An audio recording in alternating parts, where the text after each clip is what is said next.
Hi, ഇത് നമ്മുടെ കൊട്ടാരത്ത് അമ്പലത്തിലെ പൊങ്കാല വിശേഷം. തലേ ദിവസം എല്ലാവരും അടുപ്പൊക്കെ കൂട്ടി പൊങ്കാലയ്ക്ക് വേണ്ടി എല്ലാം റെഡിയായി. അന്ന് പിന്നെ ലക്കിയുടെ ഡ്യൂട്ടി വീട്ടിനകത്താണ്. പൊങ്കാലയ്ക്ക് റെഡിയായി. ഇത് ഞാൻ അമ്പലത്തിലൊക്കെ പോയി. അവിടെ പോയപ്പോഴത്തേക്കും എൻ്റെ ഒരു കുട്ടി ഫാൻ പിന്നെ ചേച്ചിയൊക്കെ കണ്ടു. എല്ലാവരെയും കണ്ട് ഹായ് പറഞ്ഞ് തിരിച്ചു വീട്ടിലേക്ക് എങ്ങനെയോ എത്തി. ആറാട്ടിനുള്ള ആന റെഡിയായി നിൽക്കുകയാണ്. വീടെത്തിയപ്പോഴത്തേക്കും ഒരു രക്ഷയില്ല ഗൈസ്, പനി അടിച്ചു.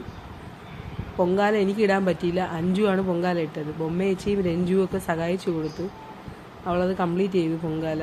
ഈ പ്രാവശ്യത്തെ പൊങ്കാല അഞ്ജുവിനാണ് ലക്കടിച്ചത്. ആറാട്ടിന് പോയിട്ട് ദേവിതേ രാത്രി 11 മണിയൊക്കെ ആയപ്പോൾ തിരിച്ചു വന്നു. എല്ലാ പ്രാവശ്യത്തെ പോലെ ഈ പ്രാവശ്യവും DJ ഷോ ഉണ്ടായിരുന്നു. എല്ലാവരും ആസ്വദിച്ചു. ഞാൻ പോയില്ല, കുട്ടികളും ചേട്ടനും കൂടെയാണ് പോയി കണ്ടത്. DJ ഫംഗ്ഷൻ എല്ലാം കഴിഞ്ഞതിന് ശേഷം കൊടിയിറങ്ങി.